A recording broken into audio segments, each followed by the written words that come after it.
Welcome to Daily Life Connection. Thanks for joining us again today. Today I want to begin in Psalm 68. We've talked a number of times about the presence of God and how the psalmist often would say, I delight to get in your presence. I want to be in your presence. You know, my heart says, seek his face, seek his presence. I want to dwell in the house of the Lord. And we've looked at that very positive image of the presence of God. But in Psalm 68, we have what I'd call it a powerhouse psalm. And it talks about the presence of God from a different perspective. Let me just read to you 2 or 3 verses from Psalm 68. These are the opening verses. And David writes, Rise up, O God, and scatter your enemies. Let those who hate God run for their lives. Blow them away like smoke. Melt them like wax in a fire. Let the wicked perish in the presence of God. There's that presence thing. But let the godly rejoice. Let them be glad in God's presence. Let them be filled with joy. Sing praises to God and to his name. Sing loud praises to him who rides the clouds. For his name is the Lord. Rejoice in his presence. So, in these few verses, we see the presence of God being a joy and a delight to those who love him. And we see the presence of God as being a powerful anti-presence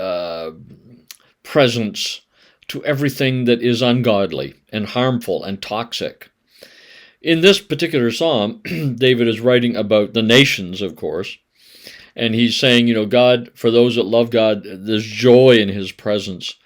For those who oppose God and his ways, those who run to a different sound of music, they run to their own music in rebellion and anger and viciousness and injustice.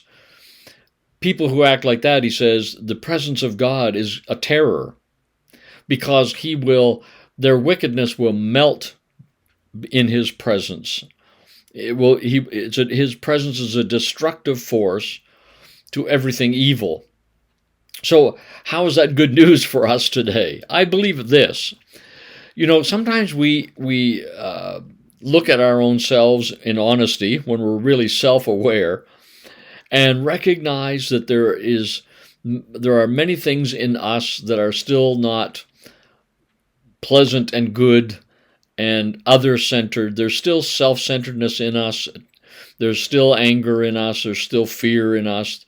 There are things that reside in us that are toxic to living well. They are toxic to living with joy and living with peace. And the good news here is this. We have been told sometimes you've got to try harder to be less angry, or you've got to try harder to be less selfish. And that doesn't work very well, does it? The good news here is this. As you and I get in the presence of God, as we become present to his presence, what we find is that his presence begins to drive those things out of us. It begins to melt those things. It begins to bring destruction to the destructive forces that reside in us. Do you see how that's really good news?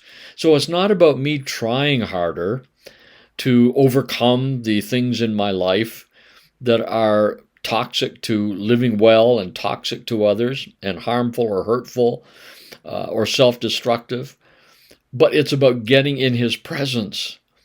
And as we take joy in his presence, it says that it'll melt like wax in a fire. He'll blow these things away like smoke. As we get in the presence of God, he blows those things out of our hearts. He melts those things that seem so solid. Isn't that good news? Some things in our lives just seem so unchangeable. For many years you have struggled with something in your life that you wish would change. And no matter how hard you try, it doesn't seem to change. The good news is this: get in the presence of God. Just get present to his presence and invite him to blow it away. And that thing that seems so solid becomes like smoke. That thing that seems so immovable becomes like wax. It says the mountains melt like wax at the presence of the Lord. And those mountains, they seem so formidable and immovable and solid and everlasting. And it says in the presence of God, they'll melt like wax. All of a sudden we realize that thing that was in us, that attitude in us, or that unforgiveness that we might have, or whatever it may be that's in us, it will melt like wax at the presence of the Lord. So this is good news for you and I. Not only is there great joy in the presence of the Lord, but it's all right for us to bring to Him all the things in our lives, the darkness, the things that are not like Jesus in our lives, the things that keep us from living well, and just say, go ahead, blow them away like smoke. Go ahead, melt them like wax until they just come down and they don't have that formidable presence in my life anymore. That's really good news. The presence of God is a powerful presence, and it will enable us to live well by giving us joy and life and all the positive things, and it will enable us to live well by removing the things in us that keep us from living well. Good news today. Let's think about that. We'll talk again tomorrow.